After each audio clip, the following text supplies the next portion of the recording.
मतिमंद विद्यार्थ्यांच्या शिक्षणाशी संबंधित धक्कादायक प्रकार समोर आलाय। अंध विद्यार्थ्यांना प्रशिक्षण देणाऱ्या निदेशकाचे मतिमंद मुलांच्या शाळेत समायोजन करण्यात आल्याने समाज कल्याण विभागाच्या कारभारावर प्रश्नचिन्ह निर्माण झाला आहे। सामाजिक कार्यकर्ते विठोबा द्याण यांनी माहितीच्या अधिकारातून मिळालेल्या कागदपत्रांमधून हा प्रकार उघड केलाय।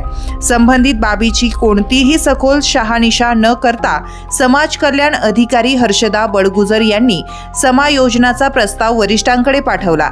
अंध आणि मतिमंद शिक्षणातील मूलभूत फरक लक्षात न घेता घेतलेल्या या निर्णयामुळे विद्यार्थ्यांच्या शैक्षणिक गुणवत्तेवर परिणाम झाल्याची भीती व्यक्त होत आहे। विशेष शिक्षण तज्ञांच्या मते अंध शिक्षणातील ब्रेल, मोबिलिटी आणि सहाय्यक तंत्रज्ञान आवश्यक असतं, तर मतिमंद शिक्षणात वैयक्तिक शिक्षण योजना, वर्तन व्यवस्थापन आणि दैनंदिन जीवन कौशल्य महत्त्वाची असतात।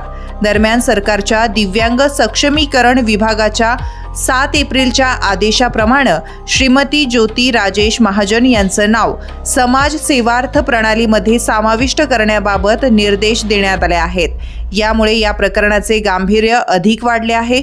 या संपूर्ण प्रक्रियेत शैक्षणिक पात्रतेची पडताळणी न करणं, मान्यता रद्द संस्थेतील निदेशकाचे समायोजन करणं यामुळे गंभीर अनियमिततेचा संशय व्यक्त केला जात आहे। तसेच या प्रकरणात हितसंबंध जपण्यात आल्याचा संशय आहे।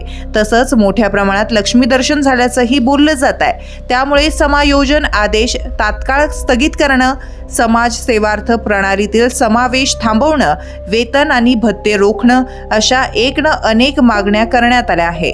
माहिती अधिकारातून उघड झालेला हा प्रकार अत्यंत गंभीर आहे।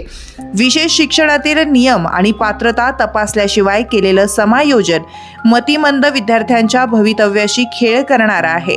दोषींवर कठोर कारवाई झालीच पाहिजे अशी मागणी द्याण यांनी